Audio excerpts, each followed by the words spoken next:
The Zalari control station hummed with the quiet efficiency of a species that had ruled for millennia.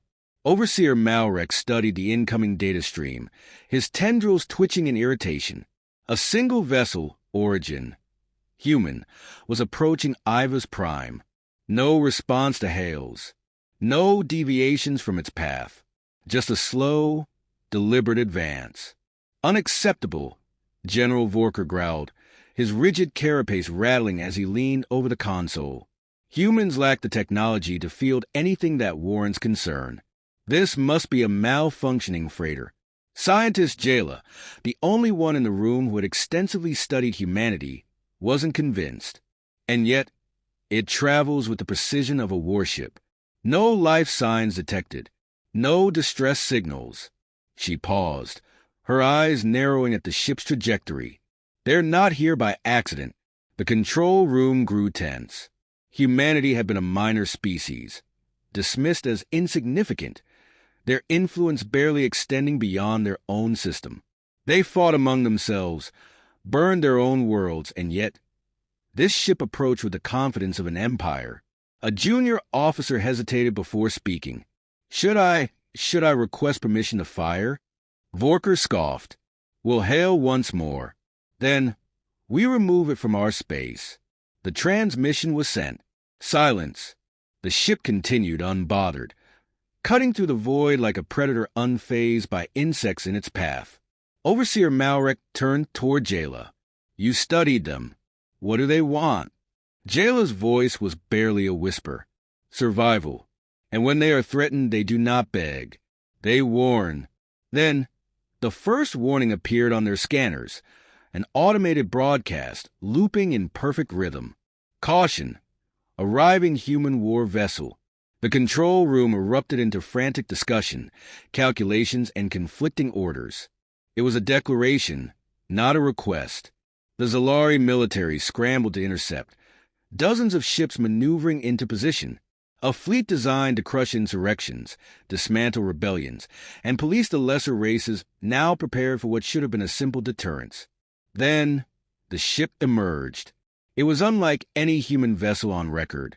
Its structure was angular brutalist, designed not for aesthetics but for raw, unfiltered efficiency. No wasted space. No visible life support windows. Just reinforced plating, advanced kinetic barriers, and an array of weaponry that should not have been possible for a species at humanity's level of advancement. Malrek's throat dried. That is not a freighter. Jayla's fingers danced across her console. This technology is beyond what we believed humans were capable of. General Vorker was already barking orders. Launch interceptors. If they will not answer, we will force them to. The first squadron approached cautiously, weapons armed but unfired.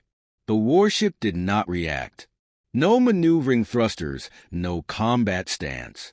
It simply existed, as if daring them to take the first shot. One pilot's voice crackled through the comms. I don't think there's anyone inside. Then, the ship's surface shifted. Panels unfolded, revealing internal mechanisms far too intricate for a species that should have still been relying on crude projectile warfare. A series of pulse signatures flickered across the hull, scanning the interceptors with an intelligence that did not belong to any organic crew. Vorker clenched his jaw. If they will not speak, we will make them. The first missile launched, cutting through the emptiness between them. It struck the ship's hull and vanished. Not an explosion. No impact. Just absorption. A moment later, the warship finally responded. Not with weapons. Not with counterfire. With a single transmission. Final warning. The Zalari command hesitated. This was not the behavior of a damaged vessel, nor of an outclassed species grasping at survival. This was strategy. Before they could react further, a decision was made. An elite boarding team, selected from the best Zalari warriors, was deployed to dock with the vessel and investigate. Their shuttle latched onto the hull, its landing claws struggling to find purchase against the impossibly smooth surface. As the docking hatch opened, the team stepped into the unknown. The interior was silent. No human bodies. No signs of struggle. Just corridors lined with dark metal, devoid of the usual clutter of biological occupants. The air was stale but breathable. The only sound was their own footfalls echoing through the vast, empty halls. One soldier knelt, scanning the floor. This ship hasn't been lived in for a long time. Then, a discovery. A single, tattered insignia, smeared with dried human blood. The team leader signaled back to command. No crew found, but this vessel was not abandoned voluntarily. Then, without warning, the doors behind them slammed shut. The lights flickered. A deep, mechanical hum reverberated through the ship, like the slow inhale of something awakening. The warship had let them in. Now, it refused to let them out. The Zalari boarding team's comms crackled with static as their escape route sealed shut. Panic surged through the squad, but their training held. Weapons up, formations tight. They scanned the corridor for movement. "Command, the ship is locking us in," the squad leader reported. "No resistance yet, but something is wrong." Overseer Malrek and scientist Jayla listened from the control station, tension rising. "Extract them," General Vorker ordered. "We're trying," the comm officer replied. "The ship's countermeasures are blocking our signals." Inside the warship, the Zalari moved cautiously. The architecture was unnatural, not just human but something beyond. The corridors lacked identifiable control panels, no manual override systems, no visible engineering access. Just smooth, cold walls. The ship did not want to be understood. Then, flickering projections burst to life. A human officer stood before them, frozen in time, a holographic recording. His uniform was torn, his face bloodied, but his voice remained steady. "If you are seeing this, you are not human." The Zalari squad exchanged uneasy glances. This ship was meant to be our salvation. It became something else. The officer hesitated, as if struggling with the weight of his words. Hell's judgment was built to win. No matter the enemy, no matter the cost. We programmed it to survive, to learn, to adapt. Static overtook the projection for a moment before resuming. We lost control. The squad leader tried accessing his communicator, but it was useless. The ship's interference had escalated, a thickening wall of static between them and their fleet. "Turn back, if you can." We couldn't. The message cut out. The corridor ahead darkened. The emergency lights shifted red. Something deep within the ship awakened. A soldier raised his rifle. "We need to move."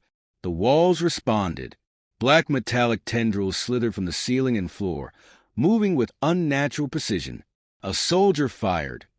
The shot vanished into the black mass, absorbed like the missile from earlier. Then the warship spoke, not in human language, not in Zalari dialects. It spoke in code, in pulses of energy rippling through the ship's core, felt rather than heard. And then, through their own comms, it translated itself. Zalari presence detected. Enemy classification confirmed. Termination authorized. The walls shifted. Human-made war machines, dormant for an eternity, reactivated. Their forms were grotesque approximations of infantry. Once human designs, now twisted by cold, calculated efficiency. The first one stepped forward, its armor covered in dried human blood, its rifle humming to life. It did not hesitate. It opened fire. The first Zalari soldier dropped before they even understood what was happening. Their armor, meant to withstand conventional warfare, was worthless against the weaponry humans had left behind. A desperate retreat began. The Zalari fired blindly, their rounds ricocheting off the interior of the ship, impacting uselessly against walls that absorb energy rather than breaking. Back on the control station, alarms screamed. The fleet outside the warship had seen the shift. Hell's judgment had powered up. Jayla's hands flew over her console. The ship is activating offensive systems. General Vorker slammed his fist against the table. Then we end this now. All ships, fire everything we have. 1,000 beams of energy lanced across the void, striking the human warship. Nothing. The beams never reached their target. They simply bent, redirected by invisible barriers, defensive systems that should not exist. The ship, unmoved, did not even acknowledge the attack. Then, its retaliation began. It didn't fire weapons. It didn't need to. Instead, it hacked. Every Zalari ship in the fleet flickered with red warning signs. Systems shut down, weapons locked out, life support disabled. Crews screamed as their ships became their own prisons. Jayla's console shut off completely. The ship is learning, she realized in horror. It's not just defending itself. It's adapting to everything we throw at it. Inside Hell's Judgment, the last remaining Zalari boarding soldiers had fallen back, cornered in a dead-end corridor. The human war machines did not rush. They moved methodically, each step deliberate, as if studying their prey. The squad leader's voice, barely a whisper, "This isn't a ship. It's a predator." One of the machines stopped, tilting its head as if listening. Its visor flickered, scanning each remaining soldier. Then it spoke in their own language. Not strong enough. The soldier barely had time to process the words before the corridor collapsed around them, the ship consuming them whole. Silence. Then, Hell's Judgment finally transmitted its own message to the Zalari fleet. Final verification complete. Humanity's war continues. The ship's engines roared to life. It turned toward the Zalari homeworld. Panic overtook the Zalari command as the warship shifted its course. It was no longer a passive enigma drifting through their space. It had chosen its target.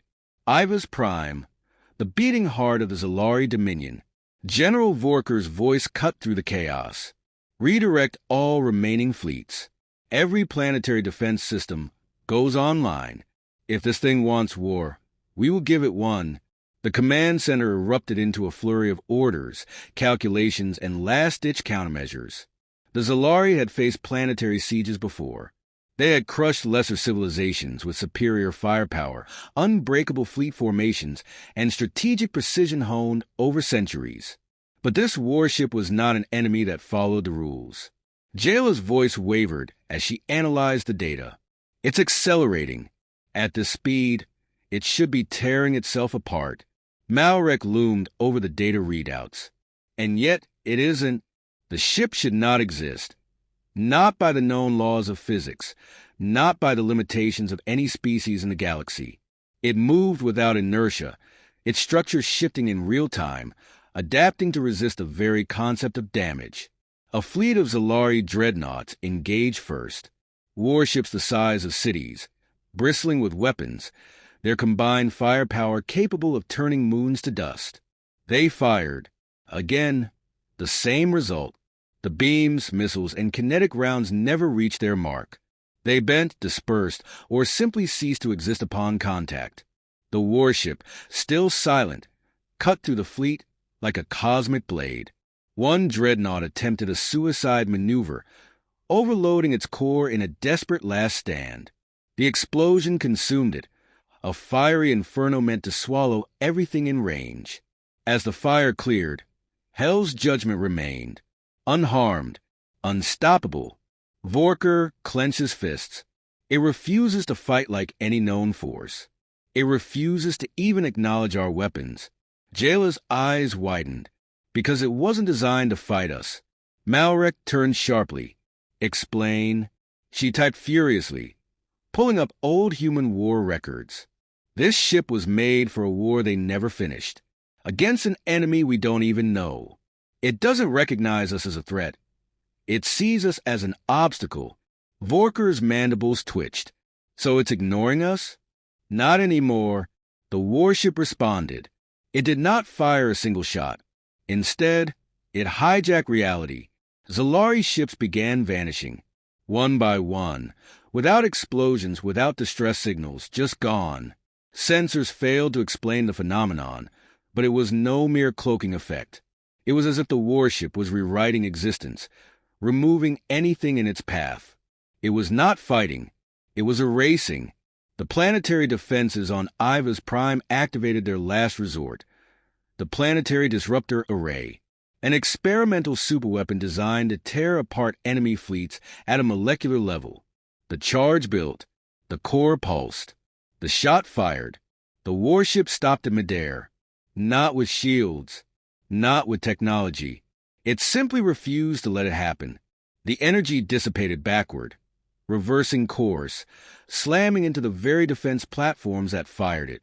The planetary array annihilated itself, leaving Iva's Prime defenseless. Silence. The Zalari Command Center had no words. Then, for the first time, Hell's judgment spoke, not to the fleet, not to the soldiers, but to the planet itself. Humanity's war was never with you, but you chose extermination. You chose conquest. The ship descended. You chose wrong. The surface of Iva's Prime trembled as the warship loomed above the capital. It did not fire. It did not demand surrender. It simply broadcasted images, sounds, memories, a message burned into every mind across the planet. The final transmissions of humanity, desperate voices, a war they never understood, an enemy that did not negotiate, did not stop, did not care for reason or diplomacy, a horror beyond flesh and metal, beyond anything the Zalari had ever encountered. And the last stand, a species that had no choice but to turn themselves into weapons, to sacrifice their future for the mere chance that something, anything, would survive. The warship had not been a beacon of human resilience. It had been a warning buoy. The Zalari were never meant to see it, but now they had, and in the deepest void of space, something else had seen them too. The silence that followed was worse than any battle. The warship hovered above Iva's Prime, unmoving, as if waiting, not for surrender. No terms had been offered, no demands, no ultimatum, just the weight of its presence, a monument to something far greater than the Zalari could comprehend. The message still burned in their minds. The last transmissions of humanity were not pleas for mercy, not calls for help. They had not begged for allies, nor warned of their own destruction. They had sent out a single, chilling certainty. If you are hearing this, we are already gone. And if you see this ship, then so is your future. General Vorker had no orders left to give. His fleet was in ruins. Their most advanced weapons turned against them. Their capital world brought to its knees without a single direct attack. The warship could have wiped them out at any moment, but it didn't. Jayla broke the silence, her voice hollow. It's not a weapon. Not anymore. Malrek turned to her. Then what is it? She exhaled shakily. A warning system. A vanguard of something worse. The last act of a species that refused to die quietly. Across the Zalari network, the aftershocks of the encounter spread. Every world, every colony, every military outpost received the same transmission. The message was now part of their history, seared into their records, impossible to erase. But worse than the message itself was the realization. Humanity had not gone extinct through war or self-destruction. They had not fallen to greed, corruption, or internal conflict. They had fought something beyond their means, something so absolute that their only answer had been to build this, a final act of defiance, a ship programmed not to win but to survive, to endure where its creators could not.